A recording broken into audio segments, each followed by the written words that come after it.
Hey everyone, welcome to this week's episode of the Ride of Your Life podcast. And this week we are joined in the virtual studio by a very special guest. You know him, you love him. It's it's Theme Park Brandon. How you doing, Brandon? Hey, I'm good, just enjoying another day in paradise and getting ready for the very, very anticipated, intriguing Cincinnati Bengals 2025 season. Yes, and let's hope we have a good season, and hopefully Joe Burrow doesn't get hurt again this season. Our defense plays some good defense. Yeah, for sure. And thanks for having me on. Yeah, absolutely. And we'll talk a little bit about Cincinnati because you have some ties with Cincinnati. Yep. So we'll go ahead and have you introduce yourself and tell us a little about yourself and share testimony as well. Yeah, so my name is Theme Park Brandon. I'm a YouTube content creator as well as a theme park influencer. Been doing the YouTube stuff since 2020, and I've been passionate about theme parks ever since I was a young kid.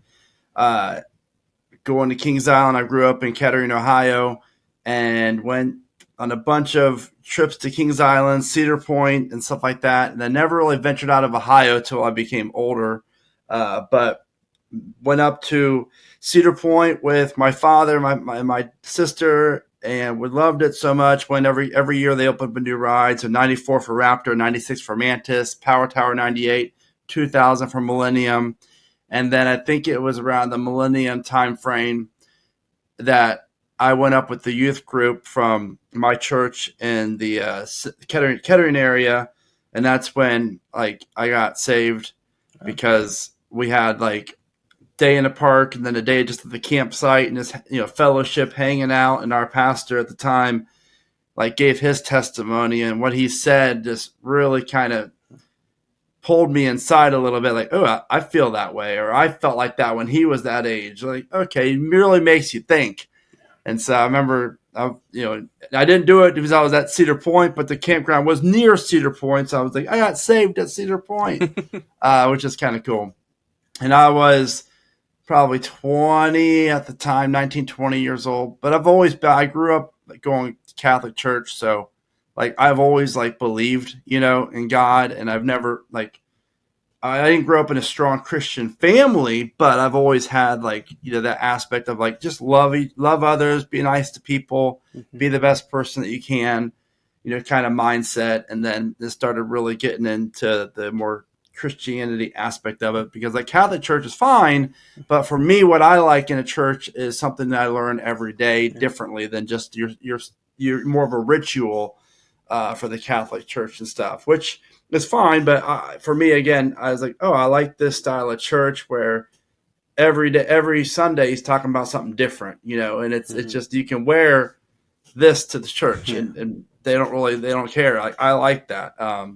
So anyways, long story short, did that, then met my wife. We have two great kids and moved around a bunch of places, and now we reside, about 30 minutes outside of Carowin. So life is, it's a roller coaster. It's up and down, but right now we're doing good and hanging out, and just I love sharing the passion of theme parks with my family. That's what I love the most, being able to do that with them. Awesome, man.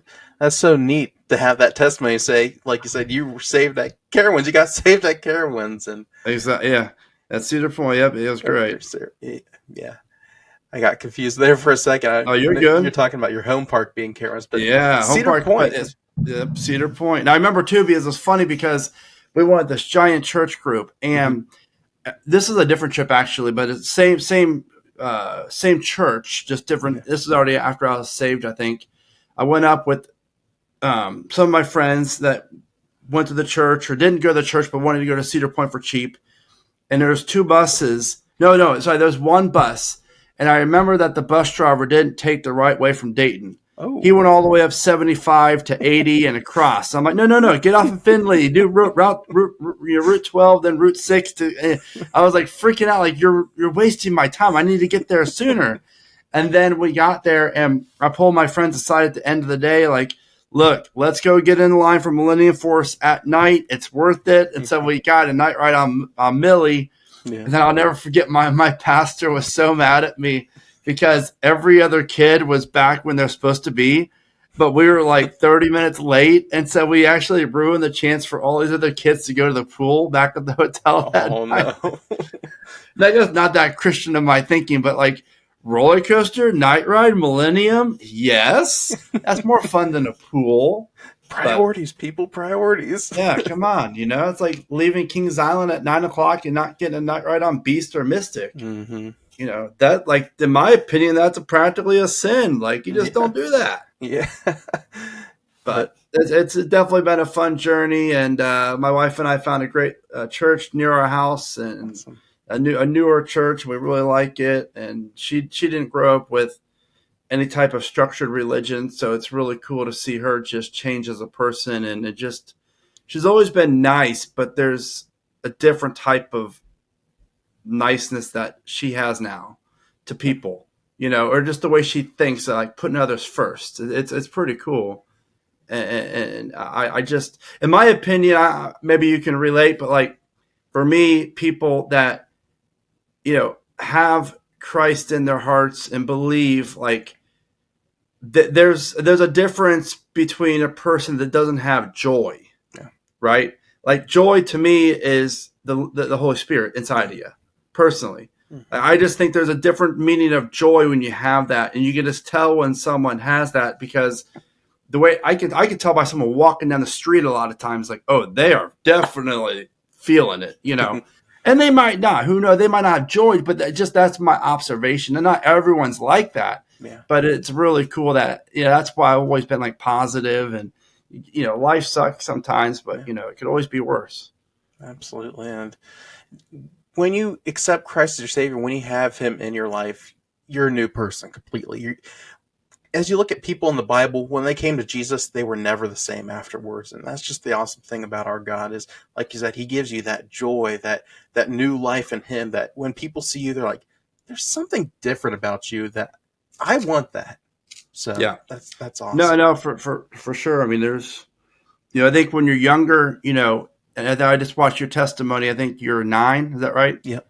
Mm-hmm. Yeah. So like at that age, even, you're probably still more like, okay, you probably bought into it. I mean, by bought in a good way, right? Yeah. You just sucked it in and learned, right? And you wanted to learn more than you would have been, let's say, most 19 and 20-year-olds, right? Because you're at that point, you're independent. You're like, I can do whatever I want. I can go and believe this or believe that and get a tattoo. I can gamble, whatever I want to do.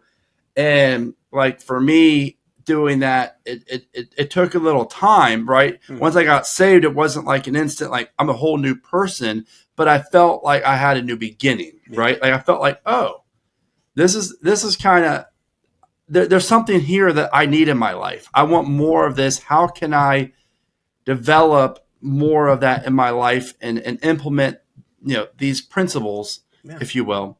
So it's definitely a cool feeling. It is, and it's just neat to know that no matter what happens in your life, no matter what circumstances you find yourself in, you have Christ in your heart, and there's that hope and peace that this world sadly does not have unless they have Christ, and they try to fill it with these different things. There's some things that aren't bad at all, like coasters and movies, all this stuff. They're not bad things, but what people need truly to satisfy their every need is Christ, and that's what we like to do here at Ride of Your Life Ministries is use our passions, use our loves and things like that for coasters and parks, but use it in a way to bring people to the cross and know Jesus, their Savior. So, yeah, and I think it's great. There's, and that's what, like, I have my platform to like just be a very uplifting platform. Yeah. I have fans I met all over every park, all different backgrounds, different beliefs, different this. I don't care. Like, I'm gonna love you, respect you until you don't love me and respect me. I will still do it then, but then it's like, hold up here, I will always like respect you and go out of my way to help you. But there comes a time where it's like, I've learned my lesson. But it's definitely really cool to be able to have a platform, especially in this community, which is very, some parts of it are very opinionated, which is fine. Yeah. And it divides the community a lot. Over certain aspects, which is unfortunate, just like most things in life. And at the end of the day, like, I think we should just all say, you know what, Donnie, you believe this, you think that, I still love you as a brother. Let's go ride coasters. Yeah. Absolutely. It's crazy to me how people just would rather just jump the gun and cancel you or hate you or this or that for whatever that person believes in. We live in America. We're allowed to all have our own opinions, and there's no opinion that's right as far as a lot of things go. But I'm just glad that I have a great family and a great friend base and a great church now where, we just go and just love everyone else and just make sure that they know that, hey, I don't talk too much. I'm sorry, but my purpose and this is how I look at my life is I don't preach to people like, hey, you need God in your life. I just don't. That's not my style. And I respect people that is their style. That's cool. But my style is I want someone, whether it's a fan of me, fan of my channel, or someone at the grocery store or wherever I'm at, to think that guy's different. Mm-hmm. He really impacted my 5 seconds or 30 seconds of meeting him or talking to him. What does he have that I don't have? Is I want what he has. Yeah. Right? Like I want that feeling. And so for me, I just try to make it so it's not fake. It's 100% genuine inside of me, but it's more of a, sharing the wealth of, hey, I have joy in my life. Yeah. Here is why. Now, if they say, hey, what makes you the way you are, then I'll give them a whole list of rundowns, this and this and that. But yeah, I think it's really important to have a strong community where,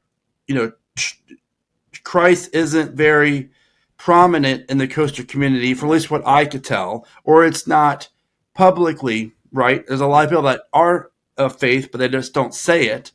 And there's a lot of people in the community that don't believe in God, and I respect it. I don't believe in that, right? I don't think it's the right belief, but I'm not going to sit there and say, hey, you should think this, you should think that.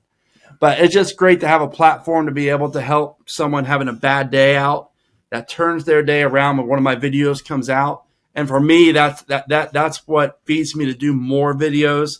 When I say, hey, I watched your guide to this park and it really helped us out. Thank you so much. That is what I want. I want someone to look up to me as a role model as well as an uplifter. Yeah, absolutely. I agree 100%. You got to let everything we say and do point to Christ. And I've heard it said, we may be the only Bible someone will ever read. What kind of Bible is someone reading out of me?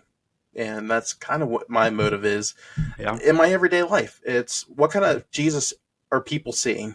Are they going to see a Jesus that's just rude, arrogant, like speaks their mind? Or is it someone that's loving, compassion, willing to help when needed and help along the way? Correct. And us as Christians, we're not perfect. Nope. I mean, I've seen people from my church, and I see the way they treat others, even at church. I'm like, ooh, I don't like that. Like, but God never said you had to be perfect, right?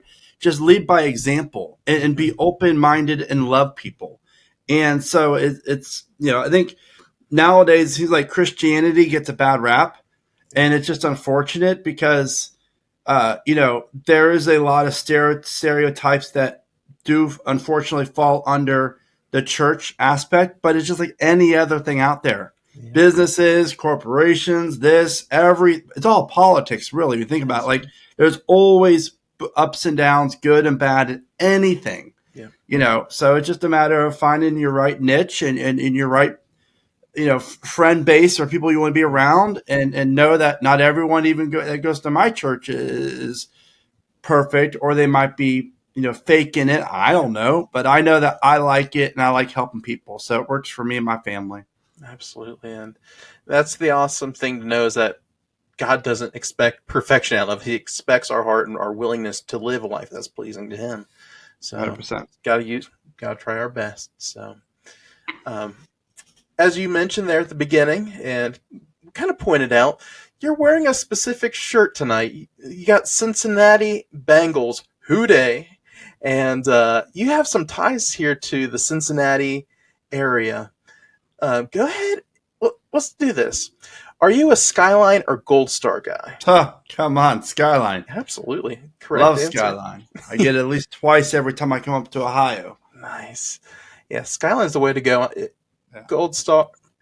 My in-laws love Gold Star. I I'm not a fan, but Skyline You just got to be has. on the good side of your in-laws, though, so you got to suck Yep, it up and be a I know. I got fan. gotta have dinner with them there, but at the same time, I'm like, oh, I wish I could have Skyline, but hey, it's good. But so you grew up Cincinnati and Kettering area, as you said, and you worked at Kings Island, which is Correct. that's awesome. Go ahead and talk about your time there at the park. Yeah, so it's 2004. I started on the Beast crew, the Beast and Flying Eagles, the last season for the Flying Nice. Eagles. I loved it. My supervisors were a guy named Josh Page. He's no longer at the company. He works at Best Buy now. But Rolf, some people probably know Rolf from Kings Island. I think he's still there. Operations manager now, I think, one of the higher ups.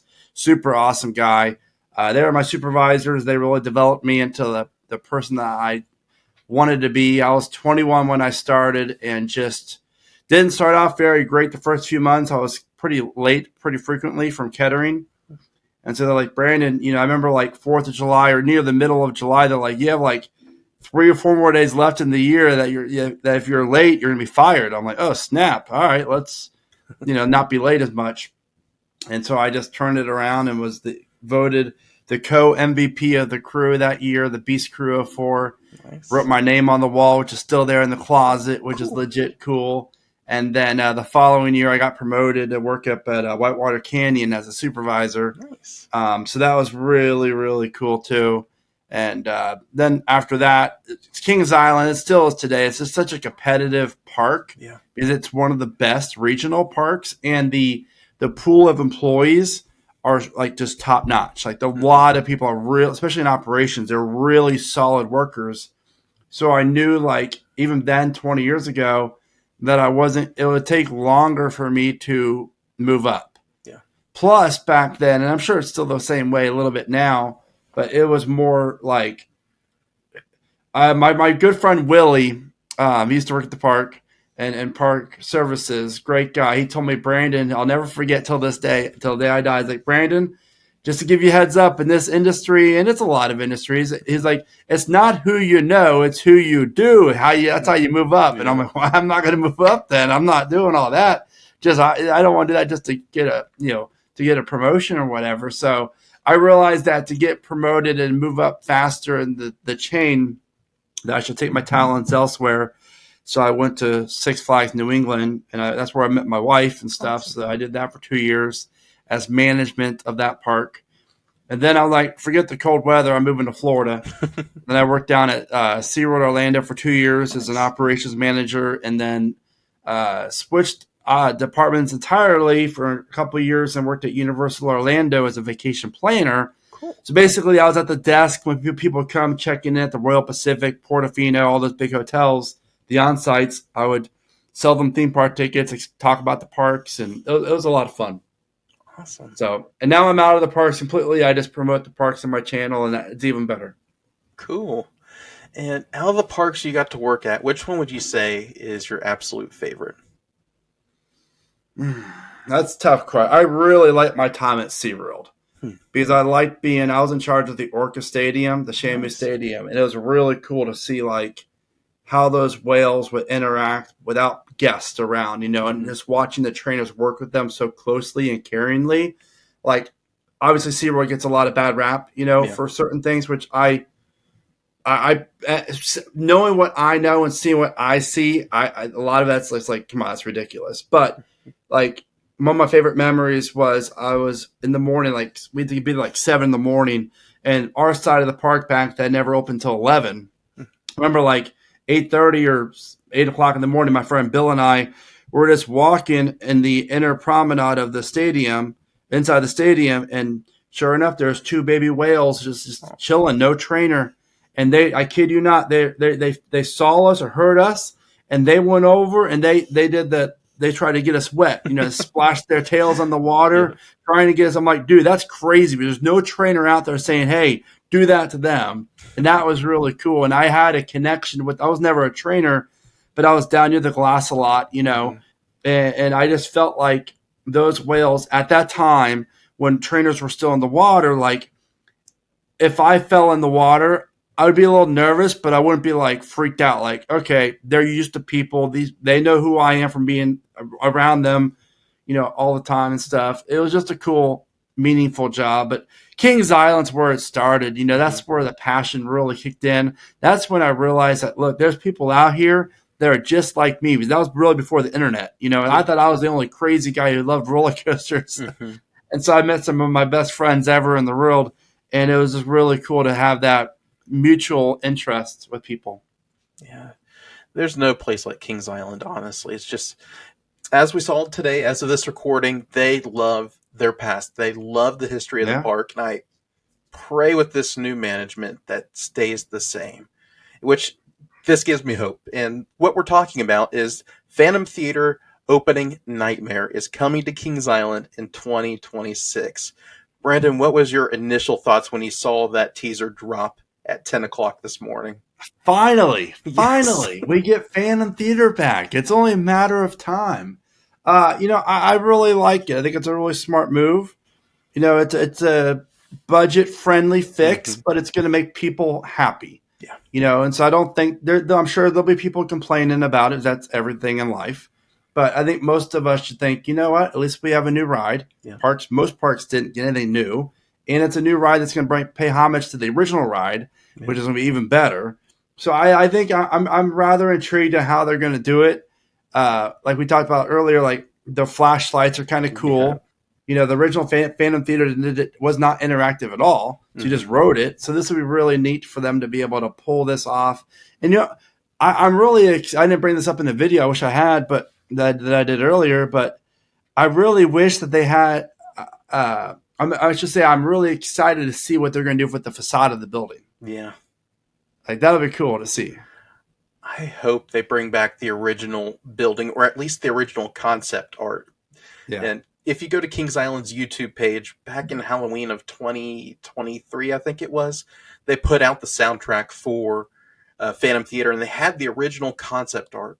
So it had like a courtyard that led up to the theater with all the posters of all the Phantoms and all their human forms. So that'd be neat to see. And then hopefully we see Maestro up on his booth again. Yes. I'm trying to find that facade real fast. It is so cool.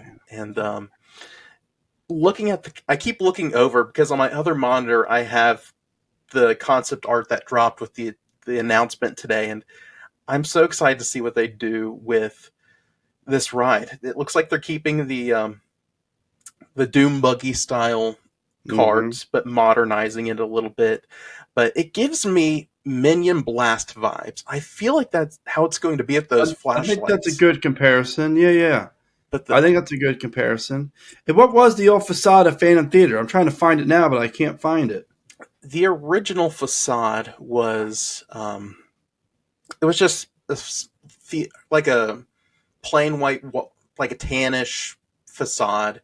So it wasn't anything, nothing grand. It just had the Phantom Theater sign, and then as I see, obviously Boo Blasters is like that. Yeah. So that's cool. Well, I'm definitely curious to see what they're planning on doing to it for sure.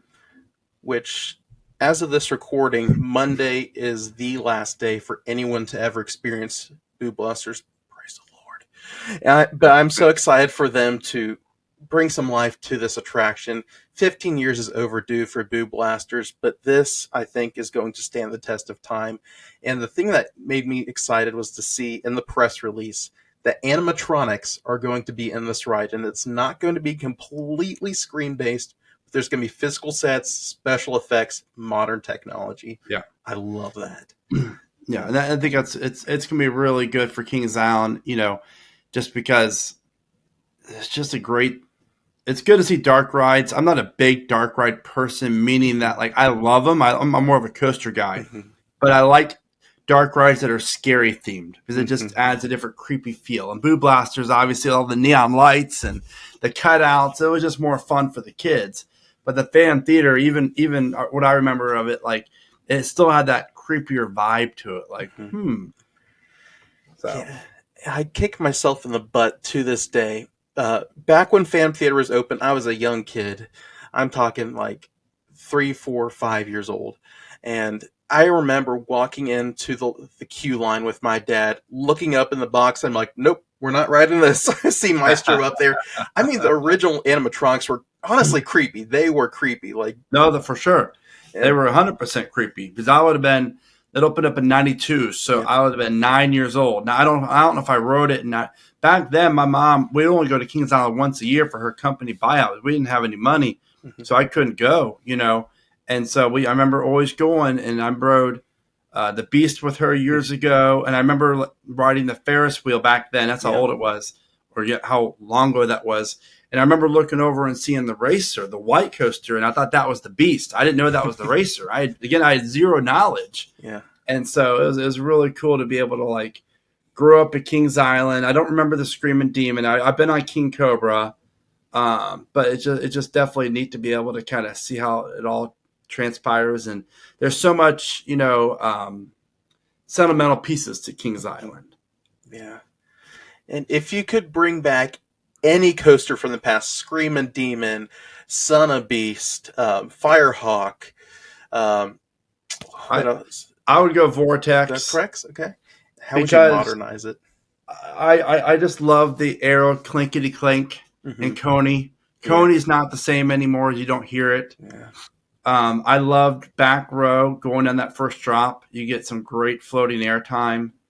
And I like the fact that the layout wasn't just inversions. You had the 2 hills and then the 2 vertical loops, the cool turnaround and the brake run, and then the helix at the end.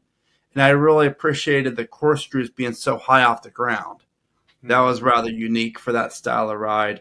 And I Son of Beast because it was such a huge ride, and I wish that they could have just RMC'd it. Yeah. Which, honestly, if it wasn't for Son of Beast and going with the technological challenges it had, we honestly wouldn't have RMCs today. Kings Island and the team they had working with them really pushed the limits to try to combine steel and wood. So, yeah, I'd love to see a resurrection of Son of Beast over in Action Zone once certain rides in an amphitheater make their way out. That would be a beautiful. I think it's only a matter of time. I think if Vertigo's gone soon, Congo's gone after this year, I'd imagine. I just don't see people need to realize, and they don't, but not everyone, but that these parks, it costs a lot of money to maintain these parks. It costs a ton of money to staff these parks. And losing a ride like Congo Falls is not going to affect any foot traffic at the front gate. And you'd save, it takes 2 people to operate. I think it's 2, it might be 3, but let's say 3 with brakes. You're paying them what, 14, 15, 16 bucks an hour, whatever it is.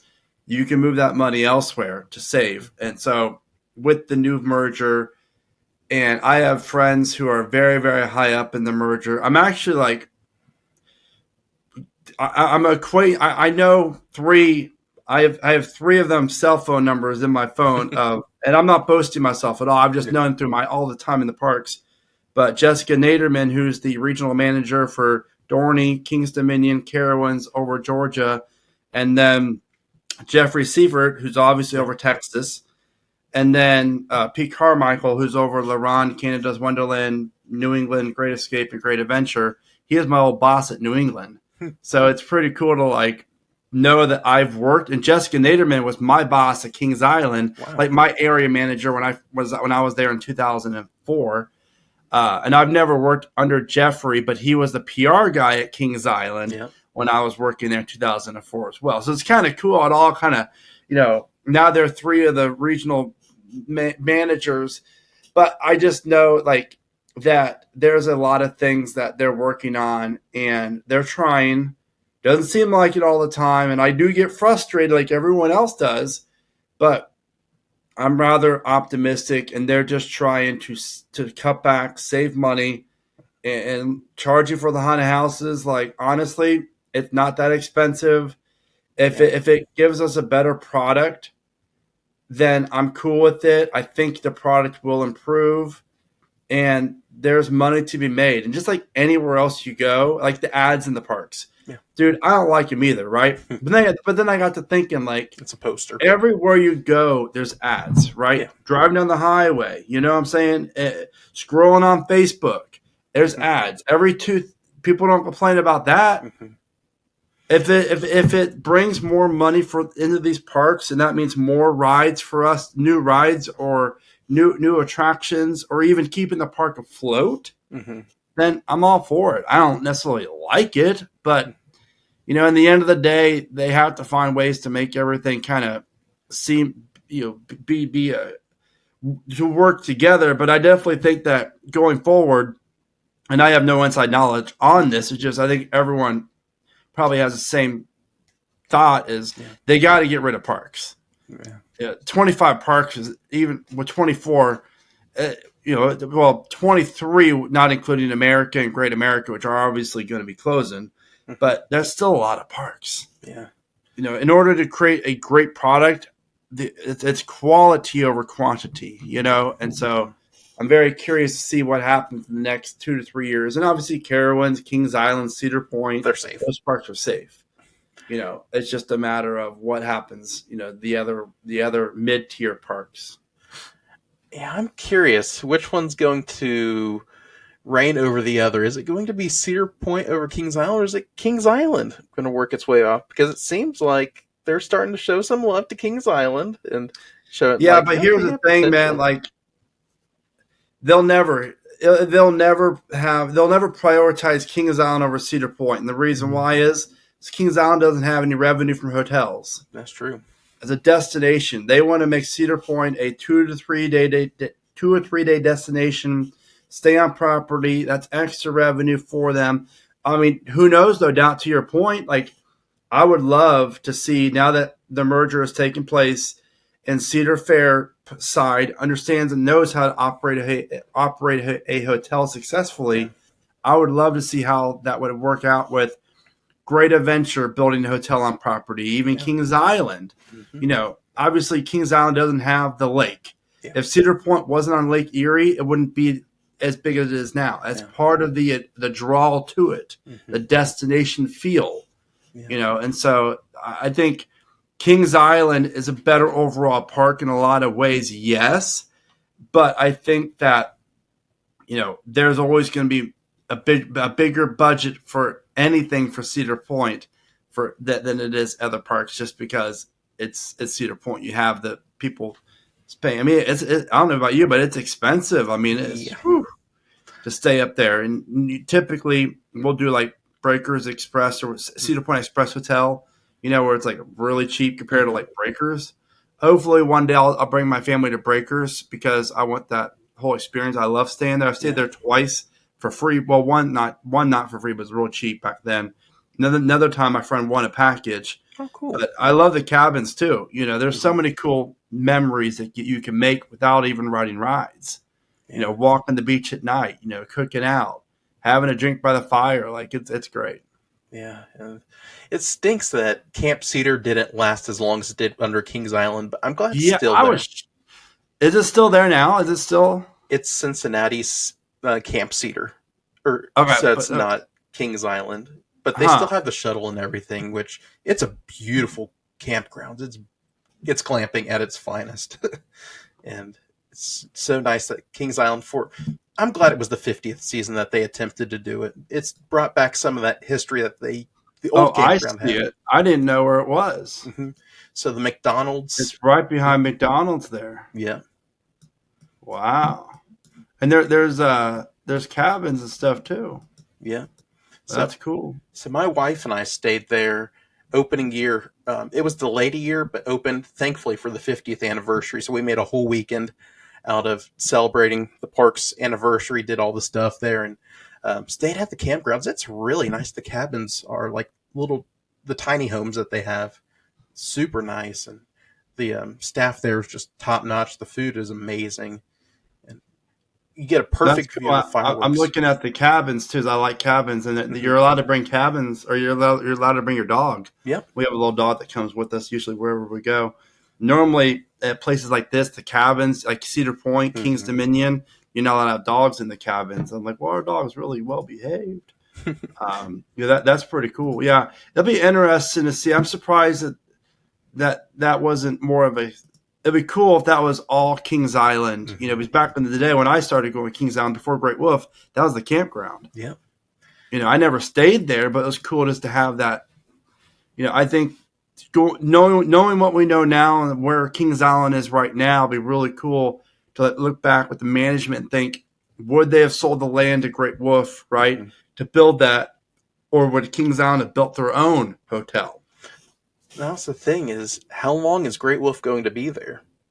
I'm sure there's going to be a end of contract someday, and it'd be nice if they had brought back the Kings Island Hotel that used to be across the street where that church is now. That'd be so Yeah, good. the movie theater. Yeah. I remember when it was a movie theater, too. Mm-hmm. Good Yeah, times. that's right. That was the whole. Yeah, that was right next to it. That's too funny. That's where the Brady Bunch stayed when they were up here filming. Wow. Yeah, it's just crazy. I remember driving like to and from work all the time, and after my shift, hey, it's hot. Let's go to the water park, Boomerang Bay. Yeah. Back in the day, and it was just really. It was just Kings Island, such a special place. I just hope that they, obviously, I talked about in my video today. Now that we have the Phantom Theater, right? 26, 23 was Soul Spin and the little spinning ride next to it. 24 was the family coaster. 25 was the water park. There's nothing else they need. They need the coaster. So I think the next thing we get would be a coaster. 27. I mean, 28. I think it's 27 because I think 28 could be a Cedar Point year for coaster. I don't know if Cedar Point's going to go 3 years without adding a coaster. I don't see them both getting coasters in the same year due to marketing power, especially with this new MVP pass. Yeah. They're going to cross market. Hey, 3 hours north, go check out Cedar Point. I don't think it makes sense for them to both get new coasters the same year. That'd be a lot for Tony, too, to promote. Yeah, for sure.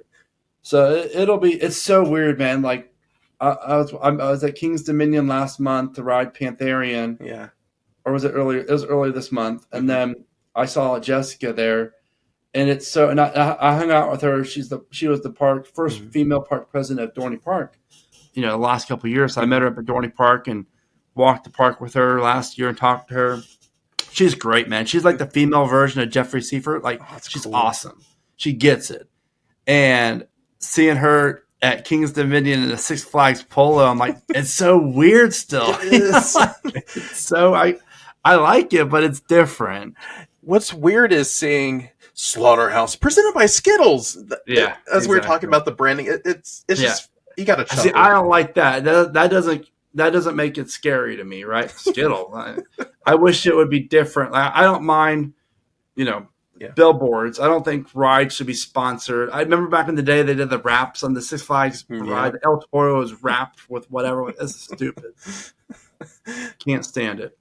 Yeah, it's funny seeing Delirium presented by Snickers, and the fireworks show of all things was presented by M&M's. You just got to chuckle at it. It's funny, but it is what it is. It's bringing more money in. That's true. And with more money, we could get nicer things. And what would you like to see Kings Island get as the next coaster? What model do you think would be perfect for the park?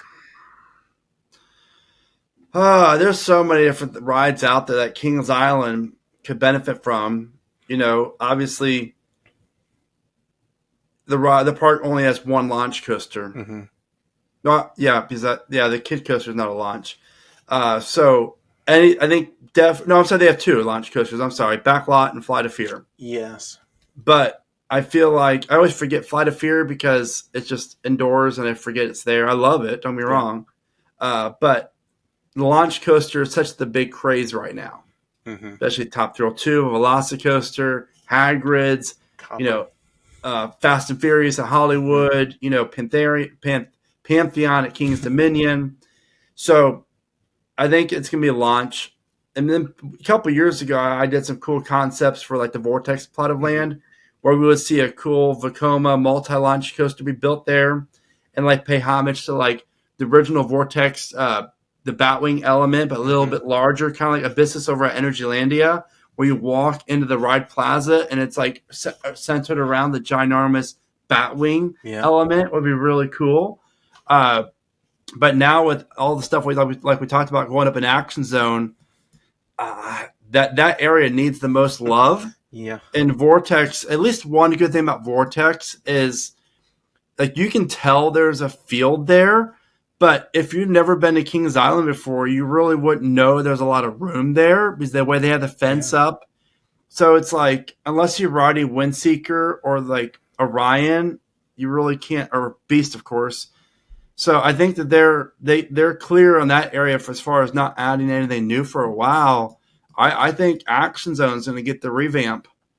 And in Vertigo, Congo Falls, rumor is Drop Tower. I hope not. I hope Drop Tower stays. But obviously Sky Coaster's gone. The Timberwolf's gone. And really, with Sky Coaster and the Timberwolf and Congo and Vertigo gone, that's a big chunk of land. Yeah. I would love for a ride to interact with the entrance in some way.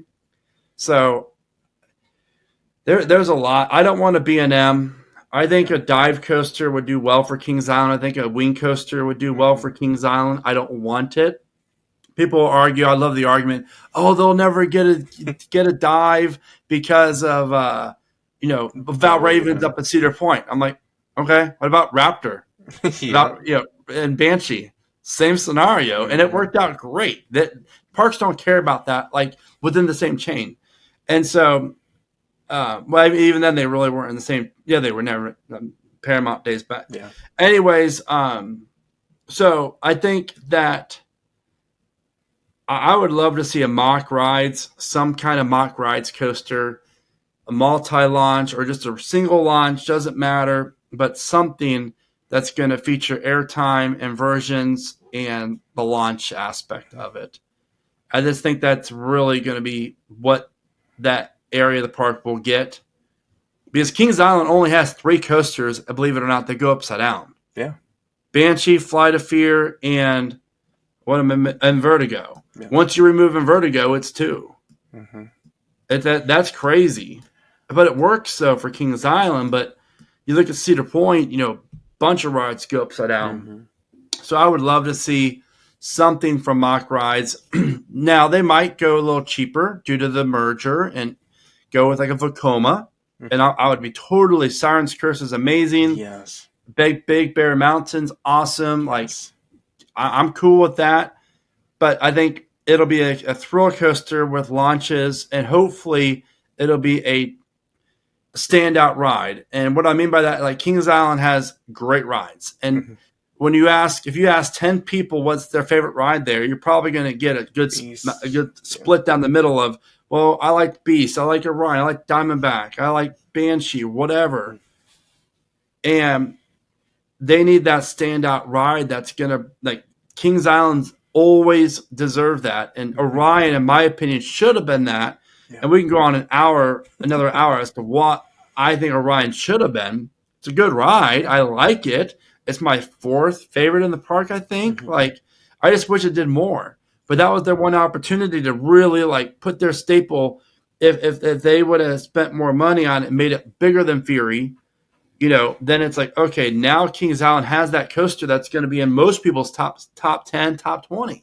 Yeah. So hopefully whatever they get when it include launches and in that top 20, 25, maybe top 10. But, who knows? I just think that I'm very excited about what's to come. Yeah. I'm working on a video concept now. It might make some people upset, but I think it might happen. And that's like Flash Vertical Velocity Coaster, which I think is a cool name. And I think that the Action Zone could get rethemed. I think there's money there for these IPs that Six Flags has done very well at.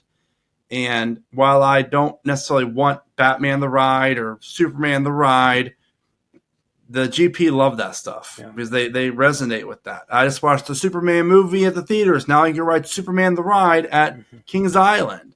I'm going to go buy a cape or a shirt or this or that. It'll be really interesting to see where every park is in 5 years, even 1 year from now. So the thing that I've noticed about every land except for Action Zone has a wooden coaster. So if we could get an RMC up front, if we're going with the Justice League, call it Cyborg. That'd be cool. Or if they want to keep with the history aspect, Son of Beast's Revenge or something like that. There might be more pull for RMC now because remember when Kings Island was a Cedar Fair park, they stopped working with RMC. Well, Six Flags has always worked with RMC more so, obviously, than Cedar Fair.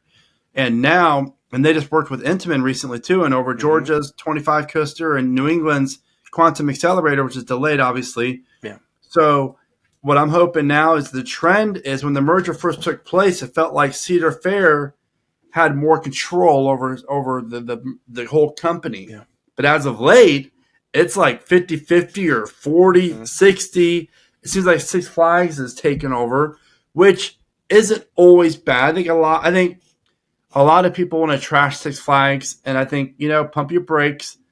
They do a lot of good things right. Yeah. They do. And Cedar Fair does a lot of good things right. If I had to pick which company I would feel more confident in running my park, Cedar Fair all day long. But Six Flags has done a lot of good things. They just have had a lot of bad management too. So they have good concepts and good ideas. They just haven't executed them very well. Yeah. So I'm really excited to see what transpires from all of this stuff. It'll be pretty cool. Yeah, and the future is bright. And like you said, I'm trying to be as optimistic as I can about this whole thing. And but I do believe there's going to be light at the end of the tunnel, and we're going to get our feet going. And because I remember back in the Paramount days, people were 50-50 about it. I love the movie theme. I love the nostalgia. Heck, I'm wearing the Paramount Kings Island Hanna-Barbera shirt. Had this shirt as a kid. Yeah, I used to work in HB as a ride operator once Whitewater Canyon closed for the season. Cool. We had to go work our shifts over there in the fall. It was fun. So what'd you do in Hanna-Barbera land? Oh, gosh. I did Beastie. I met one of my girlfriends at Beastie. That was cool. Anyways, I did that and did the car ride next to Beastie and a bunch of the flat rides. I never worked Phantom or Scooby-Doo back then. It was Scooby-Doo. But I did operate the old that coaster. What was that coaster called? Ghoster Coaster? Yeah, Ghoster Coaster. That thing was a pain in the butt. Yeah. But it was fun. It's different. It's unique. So it was definitely, fun to work.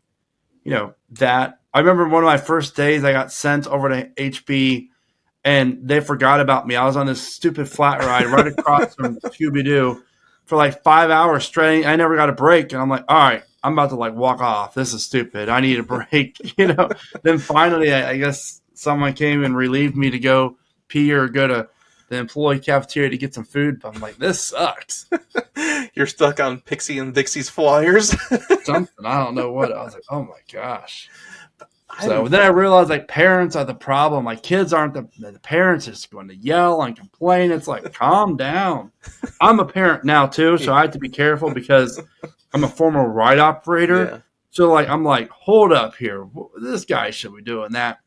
But it's also funny too, where my son will ask me, "Hey, Daddy, are we safe?" Or I have my cousins. I told them their mom. I'm like, I'm going to take them to Six Flags next time we're up in Massachusetts. She's like, no, you're not going. I'm not letting my kids ride rides. It's not safe. I'm like, look, I was a former ride operator. These rides are safe. Your kids will be safe. I'll double check their restraints. Trust me. Because once you're a ride operator, you'll never lose it. You know what I mean? I'll go to any park right now and think, man, I will go out there right now and work harder and faster than anyone on that platform and check restraints. Because I love it. I'm passionate. I would never go back doing it, obviously, as a career. Yeah. But it'd be really cool for one day to have a content creators day at, Kings Island. You can operate one of the major rides, me and, any of the big Kings Island influencers or other big YouTubers. You come out and that'd be cool. Yeah. And that's one of the things I miss about Kings Island is just those novelty days, so to speak, for pass holders. I remember the night exclusive events they had. One that sticks out to me was a Friday the 13th night over in Action Zone. Everything was open in the dark. They opened up the blackout maze. They did lights off Banshee, so there was nothing in the area, pitch black. I miss that stuff. And then the dive-in movies back in the day. But I think a lot of those things. I did a video that comes out tomorrow where here's what I would change if I was CEO of Six Flags. And that's one of them. I said, like, I would work on special events every single month, have something to get people to come back. And these special events don't have to cost a ton of money, but something. That's a great idea of like open up a section of the park every Friday, right, from 8 to 11, and you can go, or you can even charge $10 if you wanted to extra, or whatever it is, to go and experience stuff that you don't normally get to experience. Like, I would love to ride Banshee at night with no lights on. That would be legit cool. Mm-hmm. I would pay $10 or $20 to go ride that 3 or 4 times. Yeah. You know, I think that, you know, stuff like that goes a long way for parks. And I think we've gotten away from that, and it's unfortunate in a lot of ways. But again, I have a lot of friends again in the industry, and a lot of friends work at corporate too. And I tell them, look, like, I know right now life sucks for you guys, right? Because all the changes, all the new things they're implementing, everything. And like, but remember, this merger is not going to happen successfully without you there. Mm-hmm. Turn that frown upside down and let do this, because we need you. Yeah. You know, this company needs you there. And that goes to frontline people, management, corporate, whoever. This is something that will never happen again in our lifetimes, probably, as far as this big of a merger. Yeah. So it's very interesting to see how it's going to play out, and I'm super stoked for it. Absolutely. I agree 100%. It's that light at the end of the tunnel. I can see it, but there's a distance. There's growing pains. Rightfully so. And I'm the same way. Like, some of the stuff they're doing to Carowinds, my park, it's like, what the heck? Why? This is stupid. Like Winterfest, 11 to 7. Come on now. Get me in charge of this park right now. This is ridiculous. I think I understand it. Like, I understand why they're doing it, but I don't understand the hours that they're choosing. Mm-hmm. You have to pay the employees regardless. Pay them when people want to be at the park. Yeah, it doesn't make any sense. Go from 2 to 9. Yeah, that's a great. 2 to 9 would probably be the best. You know, operating hours. 2 to 8, 6 hours. You can even do that if you wanted to. Mm-hmm. But 2 to 9 is gives people time to either they want to go earlier in the day, right? Yeah, go ride rides before it gets cold. Like for us who have kids. Mm-hmm. You can go get dinner at 5 o'clock. It gets dark when you get out of dinner. You can walk around and see lights for an hour, then go home, put the kids to bed. Or like you and your wife, hey, let's go get some night rides. Mm-hmm. Let's go get that. Let's get to the park at 5 o'clock, 5:30, and go grab some food, then go ride rides for 2 or 3 hours at night. Yeah. Yeah, the stupidity behind it, man, like, I can't. I'm curious if they're trying to cut electric bills without saying we're cutting electric bills for the lights, because you only get hour and a half maybe of Christmas lights, and okay, we're shutting the park down. Yeah, but here's the thing. I see where you're going with that, but I don't think so, because Carowinds lights were on all the time, even when the park was closed during Winterfest. And I'm thinking to myself, like, you're thinking, like, that's expensive to leave all those lights on.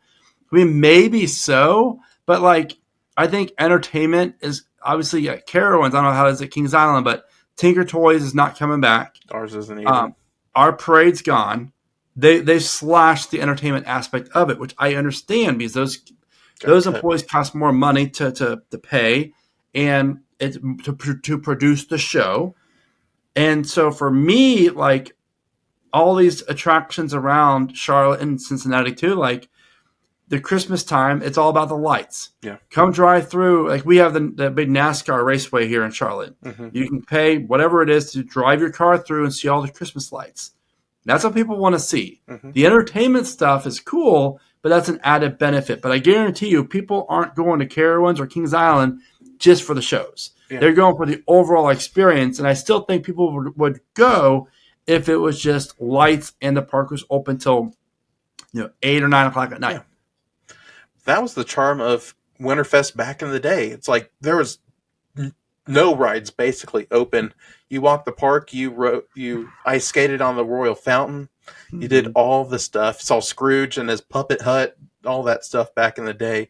It's the charm of Christmas. You got your coasters during the summer, spring, and fall. It's just the Christmas winter charm. Yeah, and you guys still have your normal Winterfest hours, 5 to 10, Yep. 5 to 10. See, if it was me, I would even change that. Because, up in Ohio, 10 o'clock at night, it's cold. Yeah. A lot of the time, those rides are not going to operate Mm-hmm. due to weather. So I would do 4 to 9 even, something. But I worked at when Paramount brought back Winterfest in 2005, I worked it. It was really cool. I was lucky to be still in operations, and I did the train ride. Oh, man. And so I was able to ride on the train as they stopped. I don't know if you remember it all, but they stopped at where those facades are, the old country store facade, the old Western town. And the guy got off of the train to go walk over to see his wife. And there was a whole storytelling piece to it. Wasn't it? It's a Wonderful Life? It was something, I think so. It was really cool. It was neat. Man, there is so much charm. And again, Kings Island's proven it. They love their history, so who knows? But yeah, for this year, I'm pretty sure Tinker's cut. Yeah. Our parade floats just came in this week, so we're having a parade. That's good. How it's going to look without Tinker, we don't know. But yeah, it'll be interesting. But I'm glad they're keeping it for now because it stinks for Dominion. They got theirs cut completely, and then a couple of holidays in the park. At least the park's open through, I think, the first week of December. At least you have that. Mm-hmm. But yeah, I think that park's tricky, though. I don't know if you've been there, because I see Reptera poster, right? Yeah. The staffing for that park's difficult because Doswell is 30 minutes north of Richmond, 30 minutes south of Fredericksburg, nothing really in between. So most people have a commute, which is always challenging. Whereas Carowinds, Kings Island, you're in a metro. Yeah.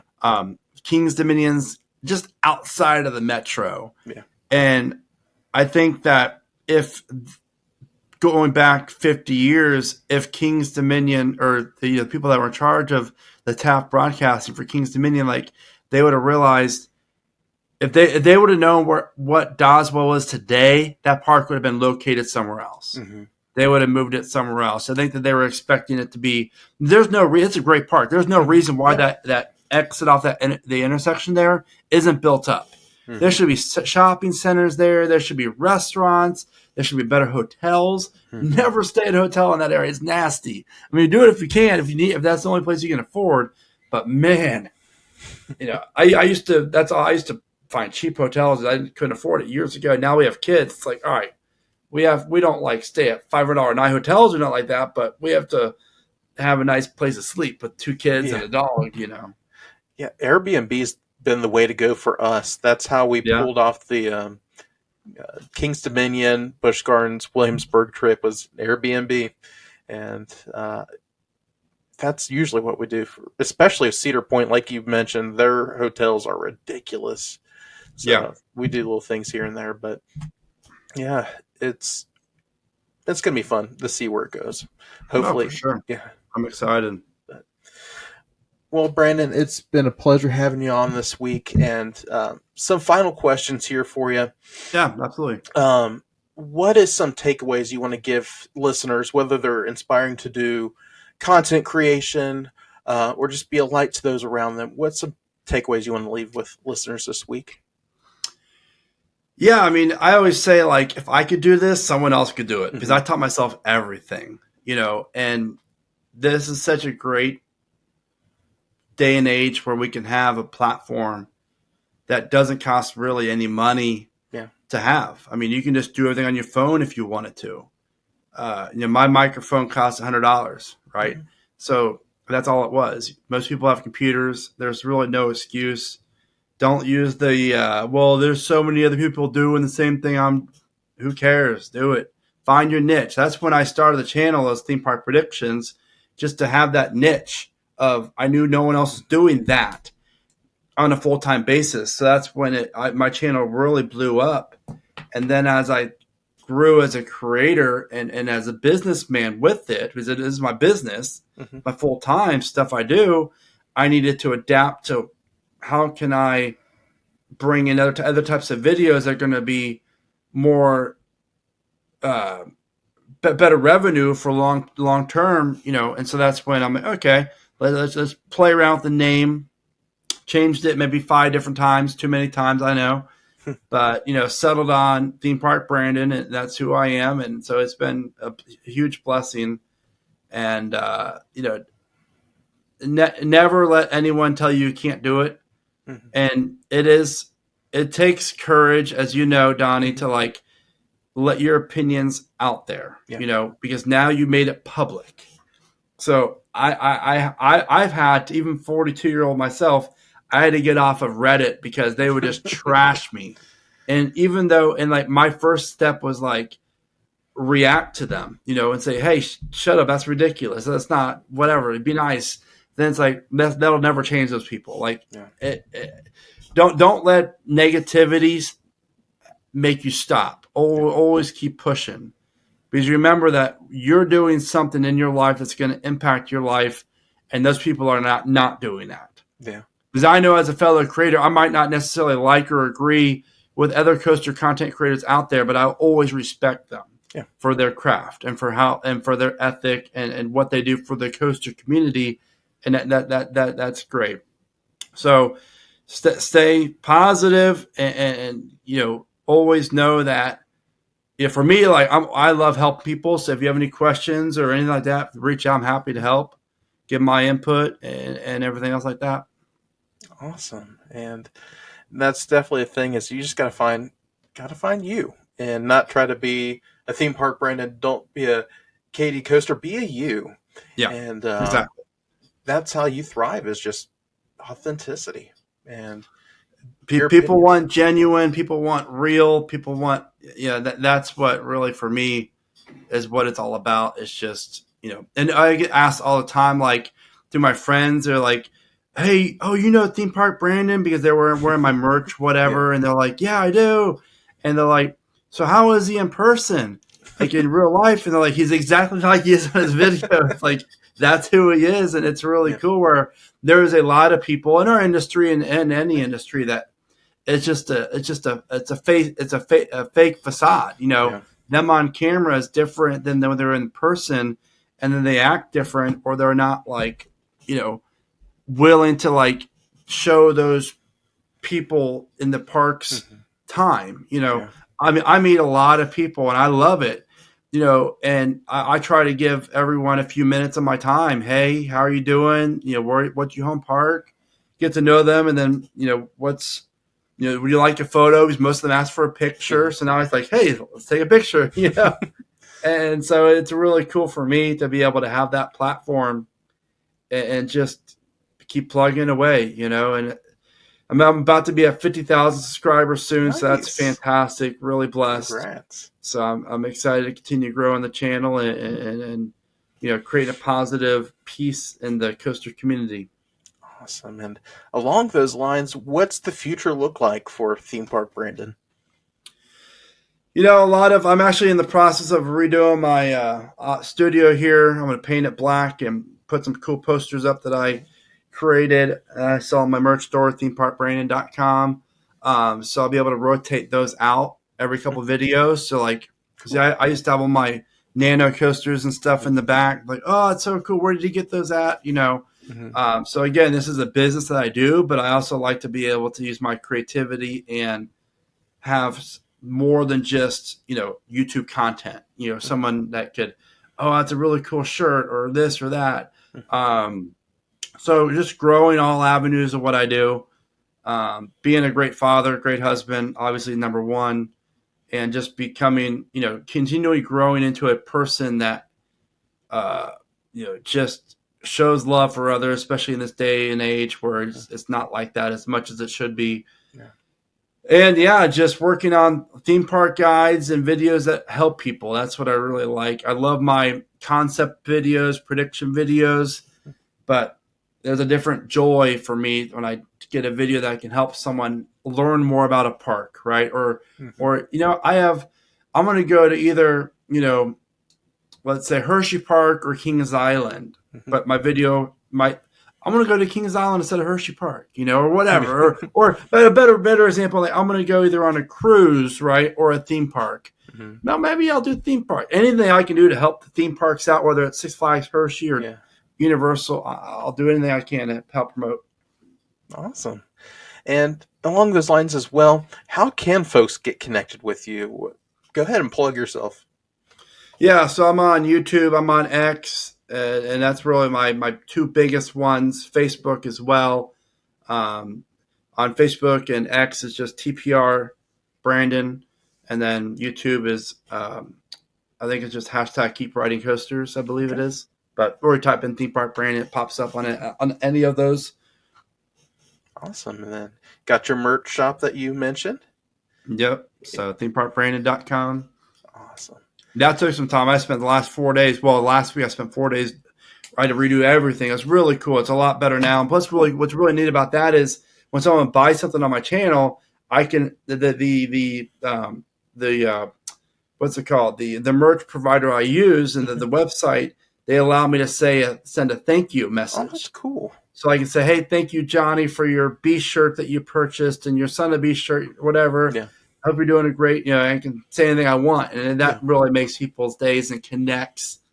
That's what I like. I just like, making people like, oh, that guy's really cool. He's really nice, and I just try to be genuine. Yeah. That's super neat too that you get to do that.